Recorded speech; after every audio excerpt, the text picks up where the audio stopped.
Welcome to our the replay of our Wheel and Anchor Weekend Azores webinar.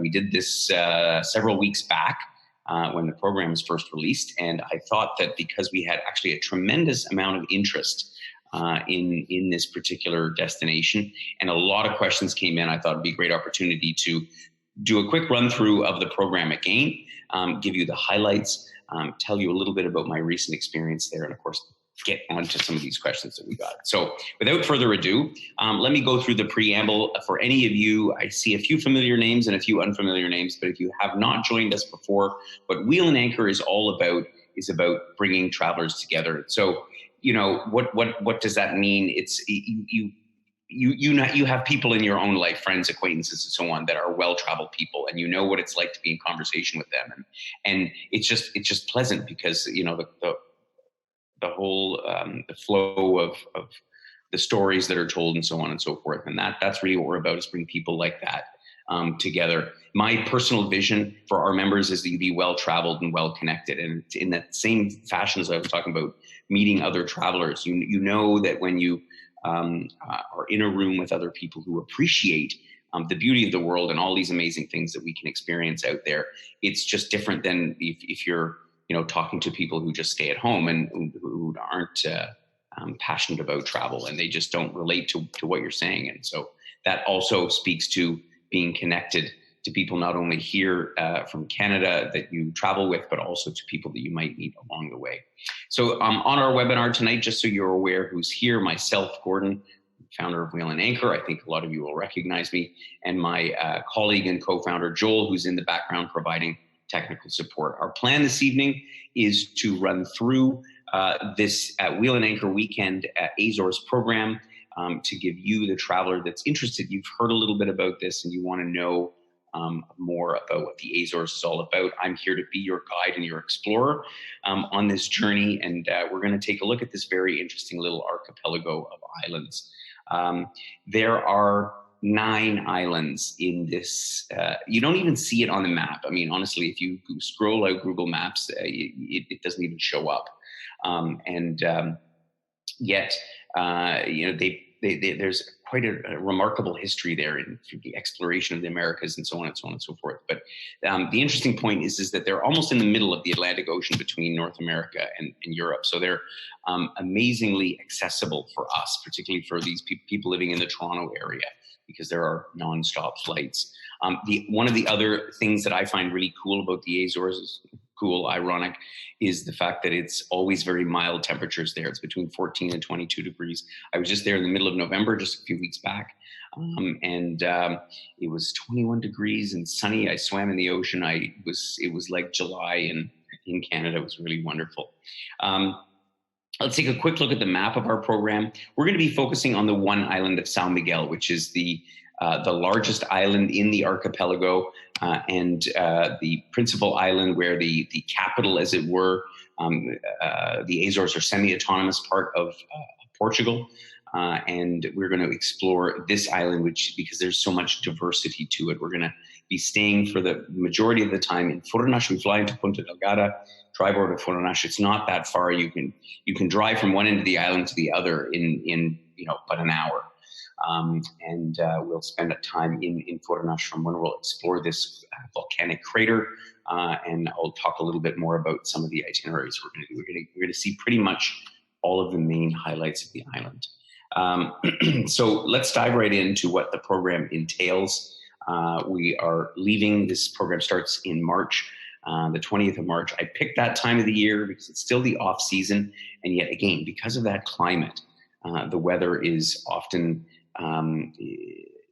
all year round can be very nice. It can be a little bit rainy. It's in the middle of the Atlantic, so they're very susceptible to fronts that pass through. But anyway, we'll leave on the 20th of March, arrive in the morning. It's an overnight flight. It's not far. It's only about a 5.5-hour flight from Toronto nonstop to Ponta Delgada, and we'll arrive and take our time, because the flight will arrive in the morning, early in the morning at 6:30, and we'll have some breakfast, and we'll get a little orientation around Ponta Delgada before heading along the south coast for Furnas and to the Terra Nostra Garden Hotel, which is going to be where we stay for the majority of our time.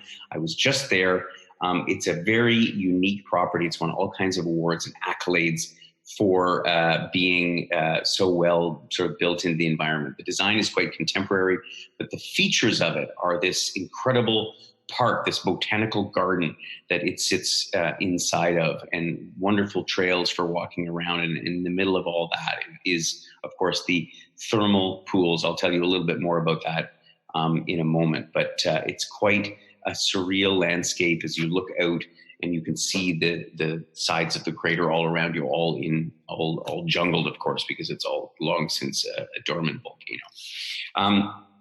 So on that very first day, we're going to get an orientation around the town. It's not a very big town, and perhaps we'll even have time to head out on a hike for an hour or two, and really sort of get familiarized. Those that want to relax after the flight, it is an overnight, it's a bit of a red eye, so you can enjoy it in the thermal pools and get your first taste of those relaxing waters. On day 3, we're going to head out to explore a little bit of the south and east coasts of the area, starting, of course, with Furnas Lake. You can get a sense here. This photo is taken from one of the sides of the crater. We'll do a gentle walk around this beautiful. You can see the color of it. You can see the Atlantic Ocean in the background, and we'll spot some of the calderas, right, the geysers where all the hot water comes out of. For those that want to, again, relax on the latter half of the day, the spa facilities. But I know that a number of members have asked me about hiking, and there is some incredible hiking. I mean, you can see just by looking at the picture here, up onto this crater rim. It's not super challenging, but you can sort of go for as many hours as you want and get great views, not only of the lake, but as I say, of the Atlantic Ocean around. There's one point where you can go not too far up into the hills where you can see both sides of the island. It's really quite a remarkable spot. So again, we have this wonderful hotel that we'll be staying in. So on the 4th day or the 3rd day on the ground of our trip, we will have it at leisure to enjoy all the facilities of the hotel. But for those that are more ambitious and want to go out, we might do a hike over to a hot waterfall. It's not quite hot, but it's really warm, called Cascada de Rivera Quente. It's not far from the hotel. It's a golf course, because I know I had some folks asking for what other activities they can do. The best activity is the sights and taking in this incredible landscape. But I know that people are here also because we're sort of becoming, known, or started into our wellness programs. And this place is a wonderful place to soak in these therapeutic thermal waters, as well as make use of the thermal spa that's on the facilities. They specialize in ginkgo biloba, which they have a signature treatment that they do with this special herb. Really, really quite amazing. You're going to love the time that we spend there. We will then on the following day, so on day 5, then visit the north coast of the island. So this is when we're going to head out first to the east, to Nordeste. And again, it's like every curve that you go around, you have these incredible views over the ocean, and it's mind blowing. I must have pulled over 20 times when I was there. And then up to the north coast here, you get a sense of these jagged peninsulas that come out. And they also have Europe's only tea plantation, Goriana. So it's quite an odd thing to see, particularly for those of you who've traveled in India or in Sri Lanka, and you see the tea plantations, and yet here we are in Europe. And there's a tea plantation. We'll visit Povachao as well, which is a town on the south coast, actually, not too far from Furnas. And it was the first colony which was there as the Portuguese were making their way, obviously, towards North America. It was long before that. Then on the next day, we will do a tour along the south coast. And I must say about this program as well is that the Azores, because the weather can change fairly quickly. I mean, the funny thing about, there's a saying in the Azores that says, if you don't like the weather, wait 20 minutes. I'm sure it's not just the Azores that says that, but it can be really pouring rain on one side and sunny on the other. So our itinerary is totally flexible, and we will And I had a long chat about this with the folks that we work with there in the Azores. And they're like, no, when the weather's good, we know we're going to head for this volcano or to this lake or whatever it is to see the great vistas. And if it's more inclement is when we'll spend more time in the sort of the more forested areas or villages, visiting the towns and so on. So we have a plan. And I think that's the neat thing about it, is that we're flexible. We're not married to an itinerary. Just continuing on again on this day, we're going to visit Villa Franca de Campo, which is a town noted for that rock, that island you see in the picture out there.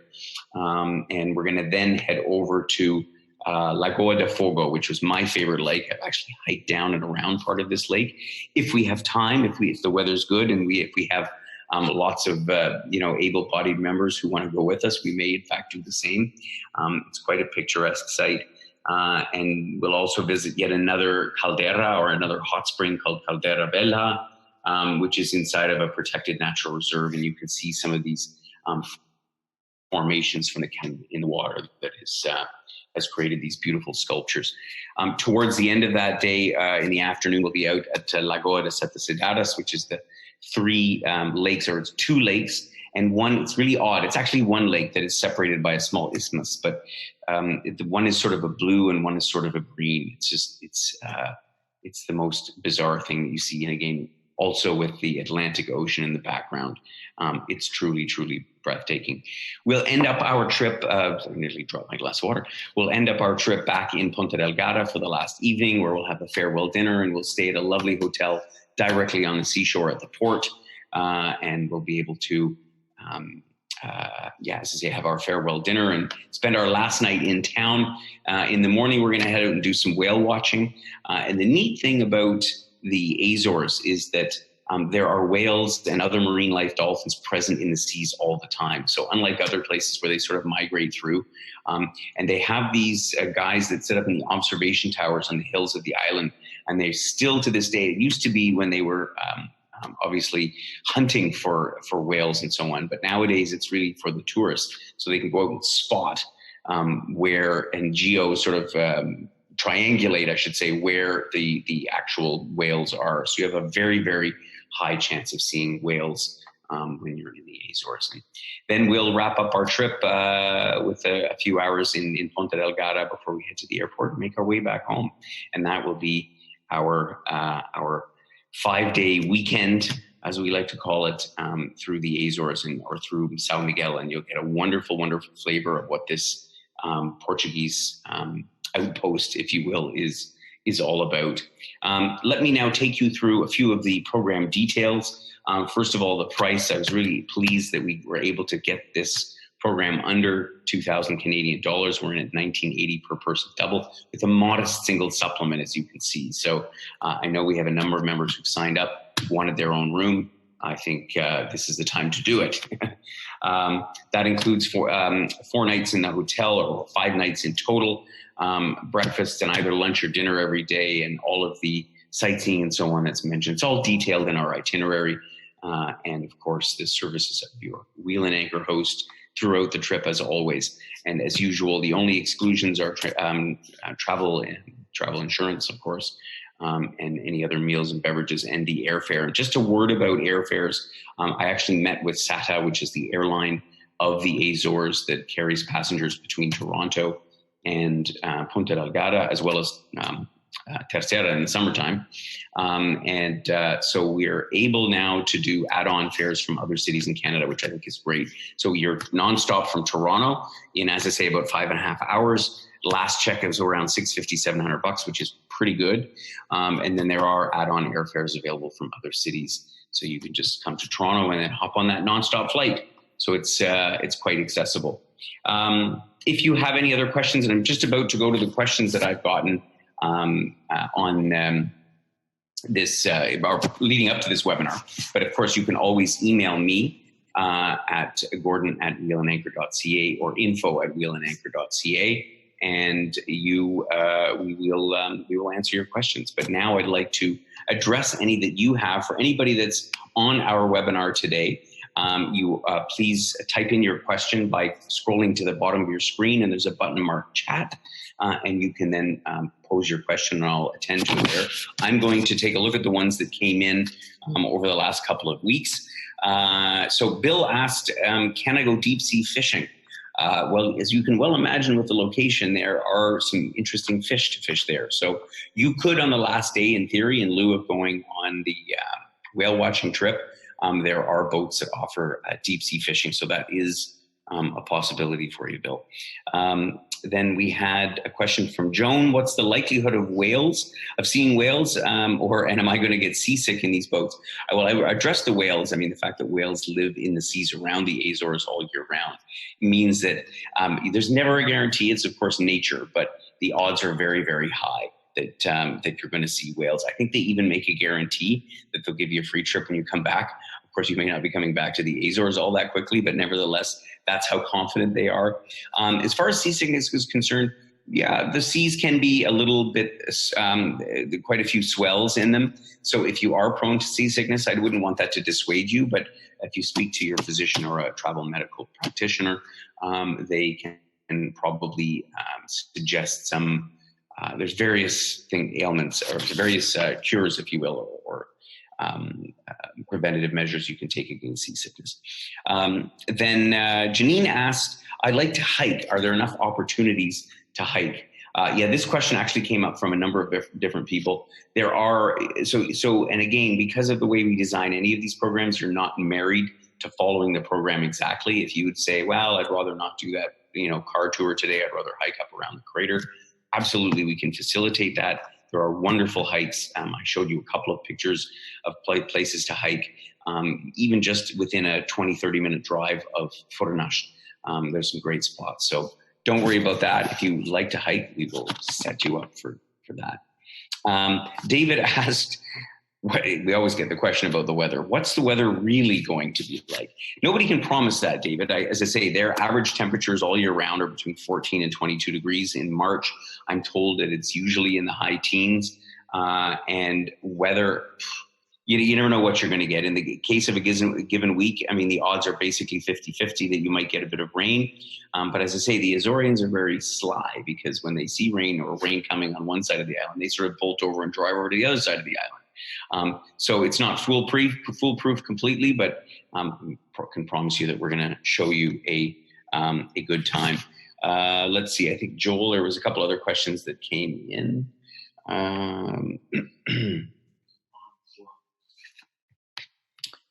Okay. Oh, sorry. I was looking in the wrong place.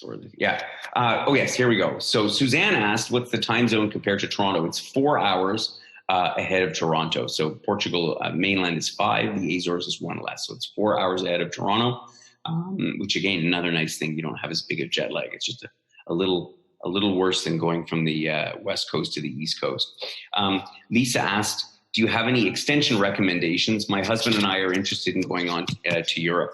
Well, I would definitely recommend going to Portugal because SATA connects, or sort of the middle point between North America, the gateways of Toronto and Boston, and via Ponta Delgada, Lisbon, or Porto. So on this last trip, I was in Porto before I went to the Azores. So you could easily spend a few days in Porto. In fact, for those of you that are interested in a longer trip in this area, we're going to be doing the Azores and Porto, with the area around Porto, around the Douro River. We're going to be offering that in probably spring of 2021. So keep that in mind. But if you want to go on your own, by all means, you can go there. Other parts in Portugal are easier to reach. To go onwards from there, you really would have to make another connection probably in Portugal. There are some flights up to the UK. But shoot me a note. We can definitely work out something for you. Sandy asked, can I get there from Halifax or do I have to go to Toronto? You have to go to Toronto. Unfortunately, I have to say it. I hate to say it, but it is the best connection. So you are backtracking a bit, but from the East Coast, there's not really any. You could fly to Boston, I suppose, would be a little bit closer. So that would be helpful. So I think Boston is a wee bit closer than Toronto. Robert asked about how difficult is the walking and hiking. You know what? We do everything from doing the trail around Furnas Lake, which is it's just basically a walk in the park. And I would say that the tougher hikes we will save for those that wish to do them, and the others will do something else. So there are no super tough heights. It's not Kilimanjaro here, right? We're at sea level, and we're not going to try and scale any volcanic crater walls. So you don't have to worry about that. Carol asked, did you try any of the spa experiences? I did not. I was only there for one night. So I really had quite a busy itinerary, meeting with some various people and so on. I did go into the thermal pool, both in the night, because the interesting thing is during the daytime, they have it open to the public, so they sell tickets. So it's a little bit busier, but between 6 p.m. and 9 a.m., it's exclusively for the hotel guests. So I was the only one in this huge thermal lake. It was fantastic, I can tell you. John asked, do you have any golf courses? So yes, they do have a golf course in San Miguel. It's actually called the Furnas Golf Course. It's about 10, 15 minutes away. So you can set that up for the free day if you like. It'd be a neat experience to say that you've golfed in the Azores. And one other question, unless we have any from the folks online, we haven't had any questions from our webinar guests today. Patricia asked, what is the food like? The food in Portugal is in the Azores. You can imagine they have a lot of seafood, but not entirely. They have also, beef, pork, chicken, just like we have at home. I find Portuguese cuisine very, very tasty in the sense that they cook a lot of sort of casserole type dishes. They have a dish called cozido, where they put the pots of food into the geothermal earth near Furnas, and they cook the meat in there and the vegetables. It's admittedly not super flavorful, but it's just a unique experience to taste all how they prepare the food in the hot earth. But in general, Portuguese food you'll find very very, very likable. It's right up there with Italian food in my books. Good. Well, I think that's all the questions we have for this evening. So I appreciate you all coming out tonight tonight. I'm in Thailand. That's why it's tonight. This morning to listen to our webinar. We have had a number of people sign up for this trip. I think it's going to be a very big success. We will be offering it again, likely in July and in late September or early October. The dates are still pending on that. So, but yeah, if you're interested, by all means, give me a call, drop me a note. Love to chat with you about this. It's a fantastic destination, and I look forward to seeing you there. So come on out, join us in the Azores. And once again, thank you for coming out, and have yourselves a wonderful day.